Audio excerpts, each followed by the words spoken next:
ಯಾರಾದರೂ ಯಾವುದಾದರೂ ಒಂದು ಪಕ್ಷ ಕರ್ನಾಟಕದಲ್ಲಿ ಯೋಚನೆ ಮಾಡಿದರೆ ಜನತಾದಳ ಬಿಟ್ಟರೆ ಬೇರೆ ಯಾವ ಪಕ್ಷಗಳು ಕೂಡ ರೈತರ ಪರವಾಗಿ ಯೋಚನೆ ಮಾಡಲಿಲ್ಲ.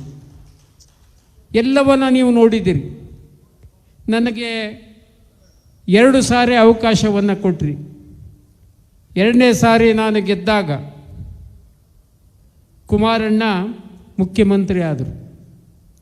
ನಾನು ಕುಮಾರಣ್ಣನು ದೇವೇಗೌಡರನ್ನ ನನ್ನ ಮಂತ್ರಿ ಮಾಡಿರಿ ಅಂತ ನಾನು ಕೇಳಲೇ ಇಲ್ಲ. ನಾನು ದೊಡ್ಡವ್ರ ಮನೆಗೆ ಹೋದಾಗೂ ಕೂಡ ಬೇರೆ ಬೇರೆ ಮಾತಾಡಿ ಬಂದ್ವಿ ಆಗಲಿ ನಾನು ಕೇಳೋಕ್ಕೆ ಹೋಗಲಿಲ್ಲ. ನನ್ನ ಮಿತ್ರರು ಭಾಳ ಮಂದಿ ನಮ್ಮವರು ಎಲ್ಲ ಹೋಗಮ್ಮ ನಾವು ನಿಯೋಗ ಹೋಗಿ ಕೇಳ್ತೀವಿ ಅಂತ. ನಾನು ಹೇಳಿದೆ ಬೇಡ ನನಗೆ ಗೊತ್ತಿದೆ ನಾನು ಮಾಡ್ತಾರೆ ಅನ್ನೋ ವಿಶ್ವಾಸ ಐತೆ, ನಾನು ಹೋಗೋದೇ ಇಲ್ಲ ಬೇಡ ಅಂತ.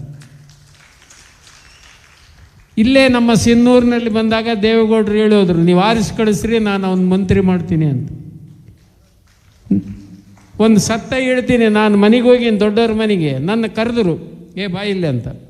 ನಾನು ಹೊರಡ್ತೀನಪ್ಪ ಜಯಂತಿ ಎದ್ದು ಬರ್ಬೇಕಂತ ಬಾ ಅಂದರು. ನಿಮ್ಮ ಅಣ್ಣಗೆ ಹೋಗಿ ಹೇಳು ಅವ್ನು ಮಂತ್ರಿ ಮಾಡ ಅಂತ ಹೇಳು ಅಂದರು. ಯಾರನ್ನಪ್ಪ ಅಂದೆ. ಮನಗುಳೇನು ಮಂತ್ರಿ ಮಾಡ ಅಂತ ಹೇಳು. ನೀವು ಹೇಳ್ಬೇಕ್ರಿ ನನಗೆ ಹೇಳ್ತಾ ಇಲ್ಲ ಪಜಿ ಅಂದ. ನಾನು ಹೇಳಿನಿ ನೀನೊಂದಿಷ್ಟು ಹೋಗಿ ಹೇಳು ಅಂದರು.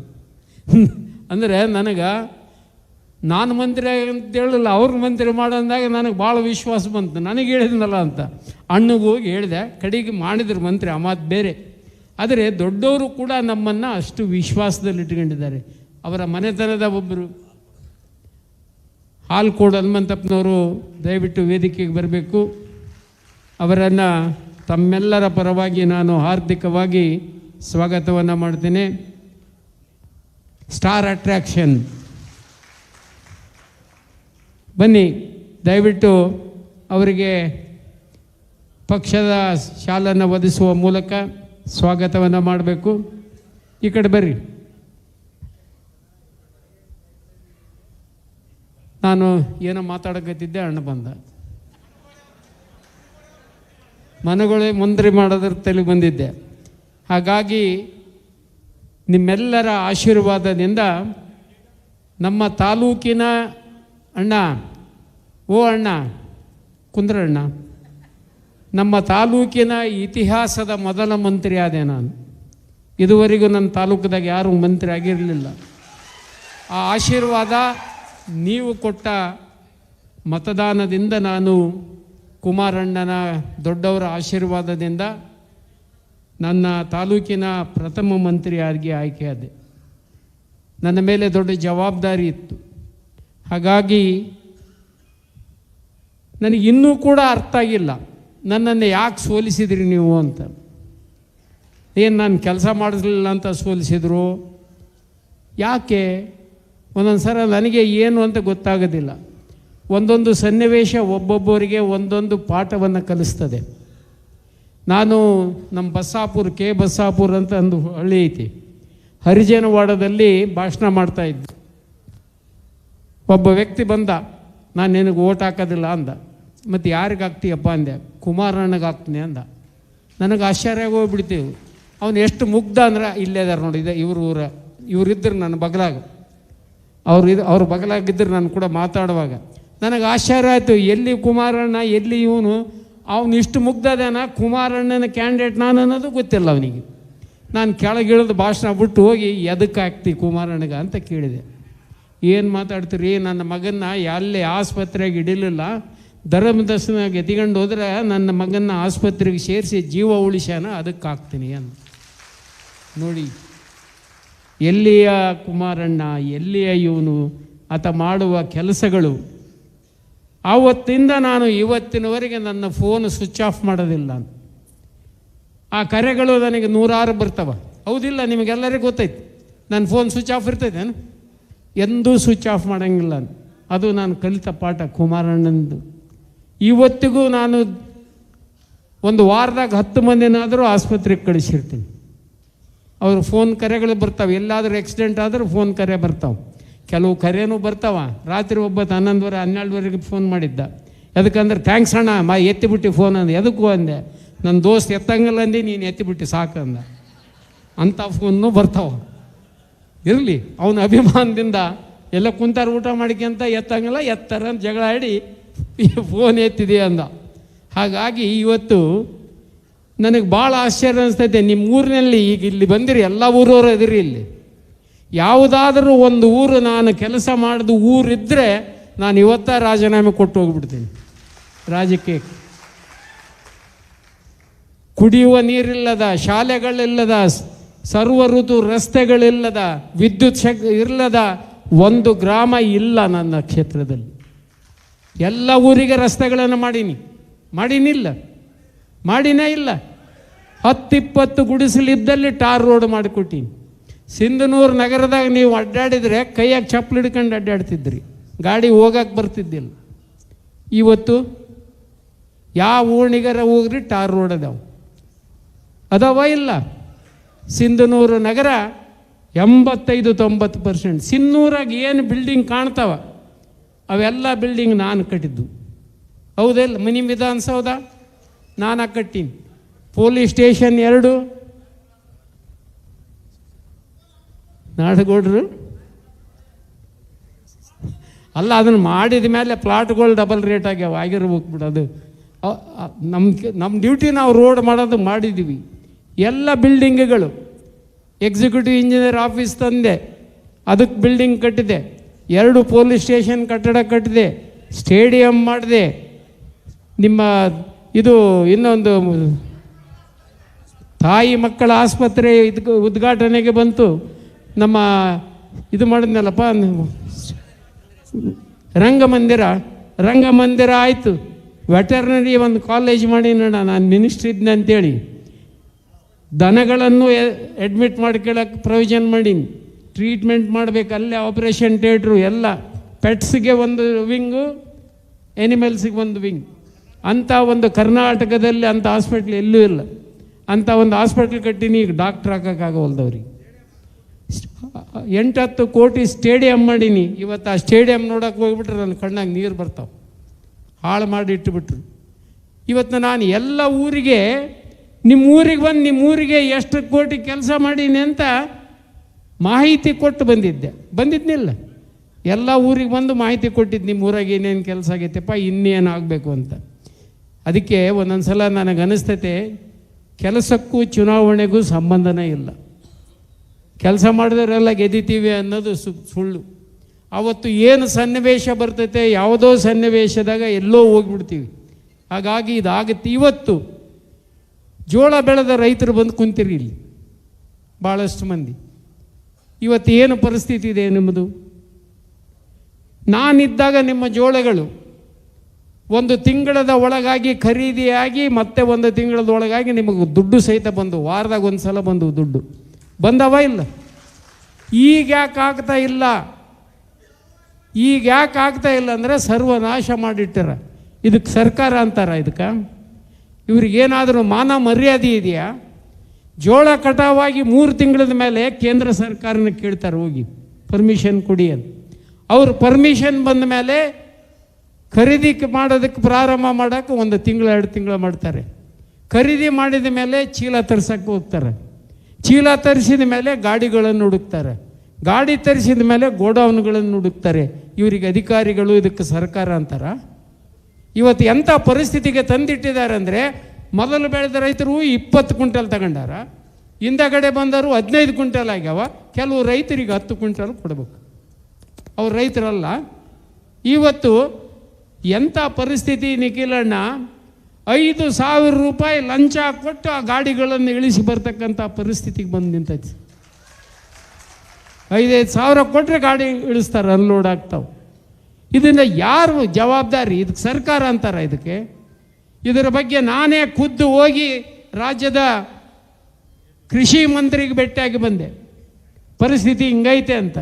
ನನಗೇನು ಗೊತ್ತಿಲ್ಲ ಅಂತ. ಒಂದು ದಿನನ ಇಲ್ಲಿ ಬಂದು ನೋಡಲಿಲ್ಲ, ಏನಾಯ್ತು ಅಂತ ಕೇಳಲಿಲ್ಲ.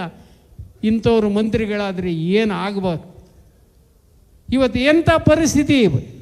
ಜೋಳ ಬೆಳೆದ ರೈತ ಮಾರುಕಟ್ಟೆಯಲ್ಲಿ ಮಾರಿದರೆ, ಮಾರುಕಟ್ಟೆಗೂ ಮತ್ತು ಇದಕ್ಕೂ 1,000 ಚಿಲ್ಲರೆ ರೇಟ್ ಜಾಸ್ತಿ ವ್ಯತ್ಯಾಸ ಐತೆ. ನಾನು ಖರೀದಿ ಮಾಡಿದ ಮೇಲೆ ಇವತ್ತು ಏರಿಯಾ 3 ಪಟ್ಟು ಜಾಸ್ತಿ ಆಗೈತಿ. ರೈತ ತನ್ನ ಬದುಕನ್ನು ಕಟ್ಟಿಕೊಳ್ತಾನೆ. ಇವತ್ತು ಮತ್ತೆ ಈಗ ನನಗೆ ಏನು ಹೇಳಬೇಕು, ಇವರಿಗೆ ಯಾವ ಭಾಷೆ ಬಳಸಬೇಕು ಗೊತ್ತಾಗ್ತಾ ಇಲ್ಲ. ಅಲ್ರಿ, ನೀರು ಒಡೆದು 10 ತಿಂಗಳಾಯ್ತು. ಆಫೀಸ್ ಇಲ್ಲದ್ರೆ ಹಾಳಾಗಿ ಹೋಗಲಿ, ನೀರಿಲ್ಲ ಅಂತ ನಾನು ಅಂತೀನಿ. ಅವ್ರ ಆಫೀಸ್ ಏನೇನಿರಲಿ, ಮೊದಲನೇ ಗೇಟ್ ಒಡೆದು ಎಷ್ಟು ತಿಂಗಳಾಯ್ತಪ್ಪ? ಡಿಸೆಂಬರ್ ಅಲ್ಲ, ಆಗಸ್ಟ್ನಲ್ಲಿ ಆಗಸ್ಟ್ 4ನೇ ತಾರೀಕಿಗೆ ಗೇಟ್ ಹೊಡಿತು. ಗೇಟ್ ಹೊಡೆದ ಮೇಲೆ ಏನೇನೋ ಎಕ್ಸಸೈಸ್ 40 TMC ನೀರು ಬಿಟ್ಬಿಟ್ರು, ಖಾಲಿ ಮಾಡಿದರು. ಮತ್ತೇನೇನೋ ಎಕ್ಸಸೈಸ್ ಮಾಡಿ ಗೇಟ್ ಹಾಕಿದ ದಿನ ಸನ್ಮಾನ್ಯ deputy chief minister DK Shivakumar ಅವರು ಬಂದು, ಏನು ರೈತರನ್ನ ಬದುಕಿಸಿಬಿಟ್ಟೆ, ಉಳಿಸಿದ್ದೀವಿ ಸರ್ಕಾರ ಅಂತ ದೊಡ್ಡ ಭಾಷಣ ಮಾಡಿ 1 ವರ್ಷದಲ್ಲಿ ಎಲ್ಲ ಗೇಟುಗಳನ್ನು ನಾನು ಬದಲಾಯಿಸ್ತೀನಿ. ಕನಯ್ಯ ನಾಯ್ಡು ಹೇಳಿದ್ದ, ಎಲ್ಲ ಗೇಟುಗಳು ಅದ್ರದವ, ಇವನ್ನೆಲ್ಲವನ್ನು ಬದಲಾಯಿಸಿ ಅಂತ. ಆ ಎಲ್ಲ ಗೇಟ್ಗಳನ್ನು ನಾವು ಹೊಸ ಗೇಟ್ಗಳನ್ನು ಕೂಡಿಸ್ತೀವಿ ಅಂತ ಭಾಷಣ ಮಾಡಿ ಹೋದ. ಅವ್ರ ಯೋಗ್ಯತೆಗೆ ಮುರಿದ 1 ಗೇಟನ್ನು ಕುಂದಿರ್ಸೋಕ್ಕಾಗಿಲ್ಲ. ಇದಕ್ಕೆ ಸರ್ಕಾರ ಅಂತಾರ? 1 ಗೇಟ್ ಕುಂದಿರ್ಸೋಕ್ಕಾಗಿಲ್ಲ 10 ತಿಂಗಳಾದರೆ.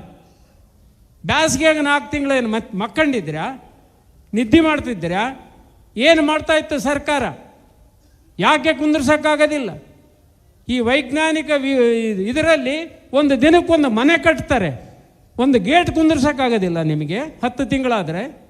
ಇವತ್ತು ಆಟ ಆಡ್ಕೊಂತ ಕೂತಿರಿ, 40 TMC ಬಂತಂದರೆ ಬರಲ್ಲ ಗೇಟ್ ಕುಂದಿರ್ಸಕ್ಕಂತ ಗೊತ್ತಿದ್ದು ಡಿಲೇ ಮಾಡಿದ್ರಿ. ಈಗ 40 TMC ಆದಮೇಲೆ ಅದೇ ಕನ್ನಯ್ಯ ನಾಯ್ಡು ಅವರು ಹೇಳಿದರು, ಈಗ ಗೇಟ್ ಕುಂದಿರ್ಸಕ್ಕೆ ಬರೋಂಗಿಲ್ಲ, ಮುಂದಿನ ಬ್ಯಾಸಿಗೆ ಕುಂದಿರ್ಸ್ಬೇಕು.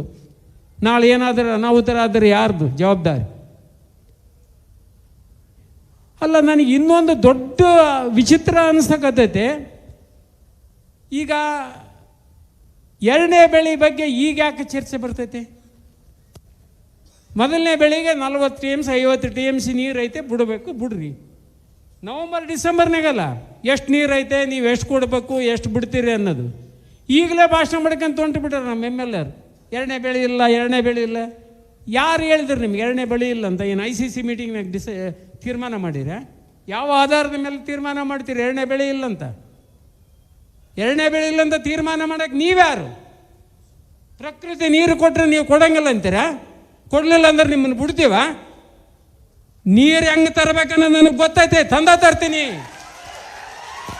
ಭಾಷಣ ಮಾಡಿದ್ರಲ್ಲ, ನಾಡುಗೌಡ ಜೇಬ್ನಾಗದೆ 1 ನೀರು ಕೊಡಕ್ಕಂತ ಹೇಳ್ತಿರಲ್ಲಪ್ಪ, ನಿಮಗೆ ಕೊಟ್ಟನೇ ಇಲ್ಲ. ನೀರು ತಂದು ಕೊಟ್ಟನೇ ಇಲ್ಲ. ಅದ ಕುಮಾರಣ್ಣ ಹಿಡಿದು ನೀರು ಕೊಟ್ಟನೇ ಇಲ್ಲ. 10 TMC ಭದ್ರಾದ ನೀರು ತಂದು ನಿಮ್ಮ ಬೆಳೆ ಉಳಿಸಿವಿ. ಇದು ಕುಮಾರಣ್ಣನ ರೈತ ಪರ ಕಾಳಜಿ. ನೆನಪಿಟ್ಟುಕೊಳ್ಳಿ. ಇವತ್ತು ತರೋಕ್ಕಾಗುತ್ತೆ ನೀವ್ರಿಗೆ? ನೀರಿಲ್ಲ ಅಂತ 2ನೇ ಬೆಳೆಗೆ. ಅದಕ್ಕಿಲ್ಲ. ನಿನ್ನೆ ಒಂದು ಮೀಟಿಂಗ್ ಕರೆದಾರ, ಇವತ್ತು ಮೀಟಿಂಗ್ ಇತ್ತು ಮುಂಜಾನೆ. ಎದಕ್ಕೆ ಕರೆದಾರ ನನಗೆ ಗೊತ್ತಿಲ್ಲ. 45 TMC ನೀರು ಇದ್ದಾಗ ನೀರು ಬಿಡಬೇಕು, ಅದನ್ನ ಬಿಡಂಗಿಲ್ಲ ಅಂತೀರಿ ಏನೀಗ ನೀವು? ಇವತ್ತು ಎದಕ್ಕೆ ಕರೆದ್ರಿ ಮೀಟಿಂಗು? ನವಂಬರ್ ಡಿಸೆಂಬರ್ನಾಗ ಕರಿಬೇಕಪ್ಪ. ಅವತ್ತೇನ ನೀರು ಕಮ್ಮಿ ಅದಾವಪ್ಪ, ಹೆಂಗೆ ಮಾಡಮ್ಮ, ಏನು ಮಾಡಮ್ಮ ಅಂತ ಕೇಳ್ಬೋದು. ಇವತ್ತು 45 TMC ಇದ್ರೆ ನೀವೇನು ಬ್ಯಾಡ್ರಿ, ಬಿಡಬೇಡ್ರಿ, ಮುಂದಿನ ಬೆಳೆಗೆ ಬಿಡ್ರಿ ಅಂತ ಹೇಳ್ಬೇದ್ರಿ? ಯಾರು ಹೋಗಿದ್ದೀರಿ ಮತ್ತು ಏನು ಹೇಳ್ಯಾರೇನು? ಅಲ್ಲ, ಇದು ಎಂಥ ವಿಚಿತ್ರ ಅಂದರೆ ಹೊಸವು ಇವು. 40-30 TMCದಾಗ ನೀರು ಬಿಟ್ಟಿವಿ, ಇವತ್ತು 50 TMCದಾಗ ಏನು ಮಾತಾಡೋದು? ನೀರು ಬಿಡಬೇಕಲ್ಲ. ಅದನ್ನು ಬಿಟ್ಟು ಈ ಥರ ರೈತರ ಜೀವನದ ಜೊತೆಗೆ ಚೆಲ್ಲಾಟ ಆಡೋದು ಸರಿಯಲ್ಲ. ಎಚ್ಚರಿಕೆ ಕೊಡ್ತೇವೆ ಸರ್ಕಾರಕ್ಕೆ. ರೈತರ ಜೊತೆ ಹೋರಾಟ ಮಾಡಿದ್ರೆ, ನೀವು ಚೆಲ್ಲಾಟ ಆಡಿದರೆ ಬೀದಿಗಿಳಿದು ಹೋರಾಟ ಮಾಡ್ತೇವೆ. ನೀವು ಎಚ್ಚರದಿಂದ ಕೆಲಸ ಮಾಡಬೇಕು ಸರ್ಕಾರ. ರೈತರ ಜೊತೆಗೆ ಜೋಳದಾಗ ಚೆಲ್ಲಾಟ ಆಡ್ತೀರಿ, ನೀರಿನಾಗ ಚೆಲ್ಲಾಟ ಆಡ್ತೀರಿ, ಅವರು ಬದುಕಿನ ಜೊತೆ ಚೆಲ್ಲಾಟ ಆಡ್ತೀರ ನೀವು. ನೀರಿಲ್ಲ ಅಂತ ಹೆಂಗಿರಂಗಿಲ್ಲ? ಯಾಕಿರೋದಿಲ್ಲ? ಆಯ್ತಪ್ಪ, ಈಗ ನಿಮ್ಮ ಸೆಟ್ರ್ ಕುಂದಿರ್ಸಿಲ್ಲ, ಮುಂದಿನ ವರ್ಷ ಕುಂದಿರ್ಸ್ಕೊಳ್ರಿ, 2ನೇ ಬೆಳೆಗೆ ನೀರು ಕೊಡ್ರಿ, ಬ್ಯಾಸಿಗೆಗೆ ಎಲ್ಲವನ್ನು ಮಾಡಿ ಕುಂದಿರ್ಸ್ರಿ, ಯಾರು ಬೇಡ ಅಂತಾರೆ? ಅದನ್ನು ಬಿಟ್ಟು 2ನೇ ಬೆಳೆಗೆ ನೀರಿಲ್ಲ ಅಂತ ಈಗಲೇ ಚಾಲು ಮಾಡ್ತೀರಿ. ಇದು ಸರಿಯಾದ ತೀರ್ಮಾನಗಳಲ್ಲ. ಇವತ್ತು ಅವ್ರ ಪರಿಸ್ಥಿತಿ ಎಲ್ಲಿಗೆ ಹೋಗಿದೆ ಅಂದರೆ, ಅವ್ರ ಸರ್ಕಾರದಲ್ಲಿರುವ ಶಾಸಕರೇ ಅವ್ರ ಮೇಲೆ ಆಪಾದನೆ. 4 ಮಂದಿ ಇವತ್ತೇ ಓಪನ್ ಹೇಳಕತ್ತಾರೆ, ಯಾರ್ಯಾರು ಎಲ್ಲೆಲ್ಲಿ ಲಂಚ ತಿಂದಾರ, ಯಾರ್ಯಾರಿಗೆ ಎಷ್ಟು ತಿನ್ನಕತ್ತಾರ. ಈಗ ಅಲ್ಲಿ ಹೆಂಗಾಗೈತೆ ಅಂದ್ರೆ MLA ಲೆಟ್ರನ್ನ ಯಾರು ಕೇಳಂಗಿಲ್ಲ. ಅವ್ರು ಲೆಟ್ರ್ ತಗೊಂಡೋಗಿ ಅಲ್ಲಿ ಯಾರು ರೊಕ್ಕ ಕೊಡ್ತಾರೋ ಅವ್ರ ಕೆಲಸ ಆತಾವ. ಕಾಂಟ್ರಾಕ್ಟರ್ಗಳು ತಗೊಂಡೋಗಿ ಲೆಟ್ರ್ ಕೊಟ್ಟರೆ ಅವ್ರು ಕೆಲಸ ಮಾಡ್ಸ್ಕೊಂಬರ್ತಾರೆ. ಆ ಪರಿಸ್ಥಿತಿಗೆ ಬಂದುಬಿಟ್ಟೈತಿ ಈಗ. ಅವರೇ ಹೇಳ್ತಾರೆ ಚರಂಡಿ ಕಟ್ಟಾಕಿಲ್ಲ, ರಾಜುಕಾಗೆ ಇವು 6 ತಿಂಗಳ 2 ತಿಂಗಳದಾಗೆ ಸರ್ಕಾರ ಬಂದ 2-3ನೇ ತಿಂಗಳದಾಗೆ ನಾನು ವಿಷ ಕುಡಿದು ಬಿಡ್ತೀನಿ, ಒಂದು ಕೆಲಸ ಆಗೋಲ್ವು ನನಗಂತ. ಇಂಥ ಪರಿಸ್ಥಿತಿಯಲ್ಲಿ ಅದು ಆಯಿತು. ನವಲಿ ಡ್ಯಾಮಿನ ಸುದ್ದಿ ಇನ್ನು ನಮ್ಮ ಸರ್ಕಾರ ಬರುತ್ತೆ, ಮಾತಾಡೋಕ್ಕೆ ಹೋಗ್ಬೇಡ್ರಿ ಯಾರು. ಅವ್ರ ಯೋಗ್ಯತೆನಲ್ಲ ನವಲಿ ಡ್ಯಾಮ್ ಬಗ್ಗೆ ಮಾತಾಡೋದು. ನೋಡಿ, ನಾನು ಮಂತ್ರಿ ಇದ್ದಾಗ ನವಲಿ ಡ್ಯಾಮಿನ ಬಗ್ಗೆ ಮೊದಲು ಸಭೆ ಮಾಡಿದೆ. ಸಭೆ ಮಾಡಿ ಆವತ್ತು ತೀರ್ಮಾನ ಏನಂದರೆ ಗೊಂದಲ ಎತ್ತು. ಕೆಲವರು ಓಳೆತ್ತಬೇಕು ಅಂತಿದ್ರು, ಕೆಲವು ಪಶ್ಚಿಮ ವಾಹಿನ ನದಿಗಳನ್ನು ತಂದು ಸೇರಿಸಬೇಕು ಅಂತಿದ್ರು, ಕೆಲವರು ನವಲಿ ಡ್ಯಾಮ್ ಮಾಡಬೇಕು ಅಂತಿದ್ರು. ಅವತ್ತು ನಾನು ಎಲ್ಲ ಶಾಸಕರ ನಮ್ಮ ಭಾಗದ MLAಗಳನ್ನು MLCಗಳನ್ನು MP ಗಳನ್ನು ಕರೆದು ಅಧಿಕಾರಿಗಳ ಜೊತೆ ಚರ್ಚೆ ಮಾಡಿದಾಗ ಅವತ್ತು ಅಧಿಕಾರಿಗಳು ಹೇಳಿದ್ದೇನು, 2 DPR ಇದು ನಿಖಿಲಣ್ಣ, ಒಂದು ರಾಜ್ಯ ಸರ್ಕಾರ DPR ಮಾಡಿತ್ತು ನದಿಗಳ ಜೋಡಣೆಗೆ, ಒಂದು ಕೇಂದ್ರ ಸರ್ಕಾರ DPR ಮಾಡಿತ್ತು. ಅವತ್ತು ಅಲ್ಲಿ ಅಧಿಕಾರಿಗಳು ಏನು ಹೇಳಿದರು, ಮಳೆ ಬಂದಾಗ ಎಲ್ಲ ನದಿಗಳು ತುಂಬಿ ಹರಿತವೆ, ನೀವು ನದಿ ಜೋಡಣೆ ಮಾಡಿದರೆ ಇದ್ದ ನೀರನ್ನೇ ನಿಮಗೆ ಇಟ್ಕೊಳ್ಳೋಕ್ಕಿಲ್ಲ, ನೀವೇ ಬಿಡ್ತೀರಿ, ಮತ್ತು ಅವನು ತಂದರೆ ಫ್ಲಡ್ ಆಗ್ತೈತೆ. ನಿಮಗೆ ನೀವು ಮಾಡಬೇಕಾಗಿರೋದು ನವಲಿ ಜಲಾಶಯನ ಮಾಡಬೇಕು ಅಂದಮೇಲೆ ನಾವು DPR ಮಾಡಿಸಿ ನವಲಿ ಜಲಾಶಯಕ್ಕೆ ಚಾಲನೆ ಕೊಟ್ಟಿವಿ. ಇವತ್ತಿಗೂ ಅದು ಅಲ್ಲೇ DPRನಾಗಿದೆ. ಕುಮಾರಣ್ಣ ಇದ್ದಾಗ ಆಂಧ್ರದ ಚೀಫ್ ಮಿನಿಸ್ಟ್ರಿಗೆ ಫೋನ್ನಲ್ಲಿ ಮಾತಾಡಿದ್ರು, ತೆಲಂಗಾಣ ಮಿನಿಸ್ಟ್ರಿಗೂ ಮಾತಾಡಬೇಕು ಅಂದ್ವಿ. ನಮ್ಮ ಸರ್ಕಾರ ಹೋದ ಮೇಲೆ ಅದು ಅಲ್ಲಿಂದ ಅಲ್ಲೇ ಐತದು. ಈ ಸರ್ಕಾರ ಬಂದಾಗ ಅದನ್ನು ಮುಟ್ಟಿ ಸಹಿತ ನೋಡಿಲ್ಲ. ಅವ್ರಿಗೆ ಸಂಬಳ ಕೊಡೋಕೆ ರೊಕ್ಕಿಲ್ಲ, ಅದನ್ನೇನು ಮಾಡ್ತಾರೆ ನವಲಿ ಜಲಾಶಯ? ಅವ್ರ ಯೋಗ್ಯತೆ ಅದು ಮಾಡೋದು. ಒಂದು ಗೇಟ್ ಕುಂದ್ರಸೋಕ್ಕಾಗಲಾರ್ದಂಥ ಜಲಾಶಯ ಕಟ್ತಾರೆ ಇವ್ರು. ಇವ್ರ ವಾರಿಗೆ ಎಲ್ಲಿ ಮಾಡೋಕ್ಕಾಗೋದಿಲ್ಲ ಇವ್ರಿಗೆ ಅದನ್ನು. ನೋಡಿ, ಈಗ ತೆಲಂಗಾಣ ಸರ್ಕಾರ ಅವ್ರದ್ದೇ, ತೆಲಂಗಾಣ ಸರ್ಕಾರ ಅವ್ರದ್ದೈತೆ, ಕರ್ನಾಟಕದ ಸರ್ಕಾರ ನಿಮ್ಮದೈತೆ. ನೀವು ಹೋಗಿ ಕರ್ನಾಟಕದ ತೆಲಂಗಾಣ ಮುಖ್ಯಮಂತ್ರಿನ ಒಪ್ಪಿಸ್ರಪ್ಪ, ಕುಮಾರಣ್ಣನ ಕೂಡ ಆಂಧ್ರದ ಮುಖ್ಯಮಂತ್ರಿ ನಾನು ಒಪ್ಪಿಸ್ತೀನಿ. ದಮ್ಮಿದ್ರೆ ನೀವು ಒಪ್ಪಿಸ್ರಿ, ಕುಮಾರಣ್ಣನ ಕರ್ಕೊಂಡೋಗಿ ಆಂಧ್ರ CM ನಾನು ಒಪ್ಪಿಸ್ತೀನಿ. ಅವ್ರಿಗೆ ಒಪ್ಪಿಸಲಿ, ಒಪ್ಪಿಸಿ ನವಲಿ ಜಲಾಶಯ ಮಾಡಲಿ. ನಾನು ಆಂಧ್ರ CM ಅಣ್ಣನ ಕರ್ಕೊಂಡೋಗಿ ಒಪ್ಸೋದು ನನ್ನ ಜವಾಬ್ದಾರಿ. ದಮ್ಮೈತೆ ಕೇಳ್ರಿ, ದಮ್ಮಿದ್ರೆ ಮಾಡಿರಿ. ರೈತರಿಗೆ ಉದ್ಧಾರ ಆಗ್ತಾರೆ ಅಂದ್ರೆ ನಾವು ಎಲ್ಲಿ ನಿಮ್ಮಿಂದನೂ ಬರ್ತೀವಿ, ಮಾಡಲಿ. ಇವೆಲ್ಲ ಸುಮ್ಮನೆ ತುಟಿಗೆ ತಪ್ಪಚ್ಚೋದು ಬೇಡ. ಇನ್ನೊಂದು ಭಾರಿ ವಿಚಿತ್ರ ನಡೆದದ್ದು ನಮ್ಮಲ್ಲೇ. ಜಸ್ಕಾಮ್ AW ಮನೆ ಮನೆಗೆ ಬಿಲ್ ಕೊಡ್ರಿ ಅಂತ ಬಂದಾನ ಮೊನ್ನೆ. ನೀನು ಯಾಕೆ ಬರ್ತೀಯಪ್ಪ ಅಂದ್ರೆ, ಸರ್ ನೀವು ರೊಕ್ಕ ಕೊಟ್ರೆ ನಮ್ಗೆ ಸಂಬಳ ರೀ, ಇಲ್ಲದ್ರಿ ಇಲ್ಲ ಅಂತ. ಜಸ್ಕಾಮ್ AW ಬಿಲ್ ಕಳೆದ್ರೆ ರೊಕ್ಕ ಎತ್ತಕ್ಕೆ ಗೊತ್ತಾನಂದ್ರೆ ಆ ಪರಿಸ್ಥಿತಿ ಈ ಸರ್ಕಾರ ಎಲ್ಲಿಗೆ ಹೋಗಿ ಮುಟ್ಟೈತೆ. AWಗಳು ರೊಕ್ಕ ವಸೂಲು ಮಾಡಕ್ಕೆ ಹೋಗ್ತಾರೆ ಅಂದರೆ ಎಷ್ಟು ದಿವಾಳಿ ಆಗೈತಿ ಈ ಸರ್ಕಾರ.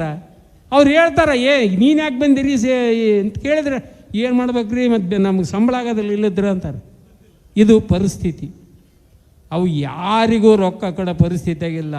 ನಮಗೆಲ್ಲ ತುಟಿಗೆ ತುಪ್ಪ ಕೆಲಸ ಮಾಡ್ತಾರೆ. 5,000 ಕೋಟಿ ಹೇಳ್ಯಾರ, ಬರೀ ನಿಮ್ಮ HKDBದು ಅವರು 40% ಜಾಸ್ತಿ ರಿಲೀಸೇ ಆಗಿಲ್ಲ.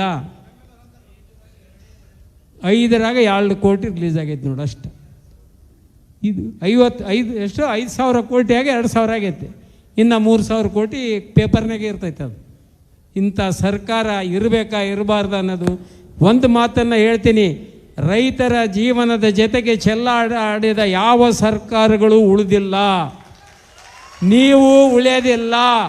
ನೀವೇನಾದರೂ ರೈತರ ಜೀವದ ಜೊತೆಗೆ ಚೆಲ್ಲಾಟ ಆಡಿದರೆ ನೀವು ಉಳಿಯೋದಿಲ್ಲ. ಸಿದ್ದರಾಮಯ್ಯನವರೇ, ಎಚ್ಚರಿಕೆಯಿಂದ ಸರ್ಕಾರವನ್ನು ನಡೆಸಿ ಅನ್ನುವ ಮಾತನ್ನು ಹೇಳುವುದರ ಮೂಲಕ ಕ್ಷಮಿಸಬೇಕು. ನಾನು ಸಮಯದ ಅಭಾವ ಇದ್ದದಕ್ಕೆ ವೇದಿಕೆಯ ಮೇಲಿದ್ದವರು ಯಾರ ಹೆಸರನ್ನು ತಗೊಂಡಿಲ್ಲ. ಹನುಮಂತಪ್ಪನ ಆದಿಯಾಗಿ ನಮ್ಮ ನೇಮರಾಜ ನಾಯಕರು ಆದಿಯಾಗಿ ಇವತ್ತು ವೇದಿಕೆಯ ಮೇಲಿರುವ ವೆಂಕಟಪ್ಪ ನಾಯಕರು ಇರ್ಬೋದು, ಚಂದ್ರಶೇಖರ್ ಇರ್ಬೋದು, ರಾಯಚೂರಿನಿಂದ ಬಂದಿರುವ ಎಲ್ಲ ಪಕ್ಷದ ಹಿರಿಯರು, ಸಹೋದರಿ ರೇಷ್ಮೆ ರಾಮೇಗೌಡರು ಅವರು ನನಗೆ ಒಂದು ಮಾತನ್ನು ಹೇಳಿದ್ದಾರೆ. ನನ್ನ ಅಕ್ಕನಿಗೂ ಒಂದು ಮಾತನ್ನು ಹೇಳಿದ್ದಾರೆ. ಖಂಡಿತ ನಿಮ್ಮ ಏನು ಹೇಳಿದಿರಿ ಅದನ್ನು ಖಂಡಿತವಾಗಿ ಪಾಲಿಸ್ತೇನೆ ಅಂತಕ್ಕಂಥ ಮಾತನ್ನೇ ಹೇಳಿ ಇಲ್ಲೇ ಬಂದು ಹೇಳ್ಯಾರ, ನಾನು ಮಾಡಿದ ಕೆಲಸ ಇನ್ನೂ ಮುಗಿಯೋವಲ್ಲು. ಇಲ್ಲಿ ಒಬ್ಬತ್ತು ಬಂದಾನ, ನನ್ನೊಂದು 3 ಕೋಟಿದು ಬ್ರಿಡ್ಜ್ ಕಟ್ಟಾಕೈತೀವಿ ಇನ್ನೂ ಮುಗಿಯೋವಲ್ದ್ರಿ ಅಂತ ಬಂದಾನ. ನಿಮ್ಮದೇ ಚಿರ್ತ್ನಾಳು ಬಿಜ್ಜು ಅದೇ ಬಂದಾರ ಹೇಳು ಅಂತಾರೆ. ಏನು ಮಾಡ್ತಿದ್ದು ಹೇಳಿ? ಅವು ಕಿವಿ ಕಣ್ಣು ಮೂಗು ಇದ್ದರೆ ಏನನ್ನು ಹೇಳ್ಬೋದು. ಅವಕ್ಕೆ ಏನೆಲ್ಲ ಅರ್ಧಮುರ್ಧಕ್ಕೆ ನಿಂದಿರಿಸ್ಬಿಟ್ಟಾರೆ ಅವಾಗ ಆದದ್ದು. ಇಂಥ ಭಾಳ ಅದಾವ. ಆದರೂ ಕೂಡ ನಿಖಿಲ್ ಅಣ್ಣ ಇನ್ನೂ ಮಾನವಿಗೆ ಹೋಗಬೇಕಾಗಿರೋದ್ರಿಂದ ನಾನು ಹೆಚ್ಚು ಮಾತನಾಡಿದೆ.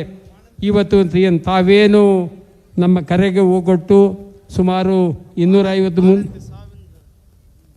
ಅಯ್ಯೋ ಈಗ ಅಂಥ ಹೇಳಿಕೆಂತ ಹೋದ್ರೆ ಭಾಳ ಹೊತ್ತಾಗ್ತಪ್ಪ ಬಿಡ್ರಿ. ಬಾಣ್ತಿ ಸಾವು ಈಗಾಗಲೇ ಅದನ್ನು ರಾಜ್ಯ ಮಟ್ಟದಲ್ಲಿ ಚರ್ಚೆ ಆಗಿದ್ದಾವೆ, ಅದರ ಬಗ್ಗೆ ಬೇಡ. ಈಗ ಇವತ್ತು ತಾವೇನು ನಮ್ಮ ಕರೆಗೆ ಹೋಗಿಟ್ಟು ಸುಮಾರು 250-300 ಟ್ರ್ಯಾಕ್ಟ್ರಿಗಳನ್ನು 470 ಬಂದವಂತ ರಿಪೋರ್ಟ್ ಹೇಳ್ತಾರೆ ಅಂತ ಹೇಳ್ತಾ ಇದ್ದಾರೆ. ನೀವೇನು ತಗೊಂಬಂದಿದ್ದೀರಿ, ಇಲ್ಲಿಂದ ಹೋಗುವಾಗನೂ ನಿಮ್ಮ ಮನೆ ಮುಟ್ಟೋವರೆಗೂ ಸಾವಕಾಶ ಹೋಗ್ರಿ, ರೇಸ್ ಮಾಡಬೇಡ್ರಿ. ಅದರಾಗಿ ನಿಮಗೆ ನಾನು ವೈಯಕ್ತಿಕವಾಗಿ ಮತ್ತು ನನ್ನ ಪಕ್ಷದ ಪರವಾಗಿ ಎಲ್ಲರಿಗೂ ಅಭಿನಂದಿಸಿ ತಮ್ಮೆಲ್ಲರಿಗೂ ನಾನು ಹೃದಯಪೂರ್ವಕ ಅಭಿನಂದನೆಗಳನ್ನು ಸಲ್ಲಿಸಿ, ಈಗ ನೀವು ಯಾರ್ಯಾರು ಬಂದಿರಿ ಅಲ್ಲಿ ಹೊರಗಡೆ ಏನು ಮಿಸ್ ಕಾಲ್ ಕೊಡುವುದರ ಮೂಲಕ ನಿಮ್ಮ ಸದಸ್ಯತ್ವವನ್ನು ತಗೊಳ್ಳೋದಕ್ಕೆ ಅಲ್ಲಿ ಏರ್ಪಾಟ್ ಮಾಡಿದ್ದೀವಿ. 4 ಜನ ಅದರಲ್ಲಿ ಕೂತಾರ. ನಿಮಗೆ ತಿಳಿಲಿಲ್ಲ ಅಂದ್ರೆ 60 ಹೋಗ್ರಿ, ನಿಮ್ಮ ಫೋನ್ ಕೊಟ್ಟರೆ ಅವರೇ ನೋಂದಣಿ ಮಾಡಿ ಕೊಡ್ತಾರೆ ನಿಮಗೆ.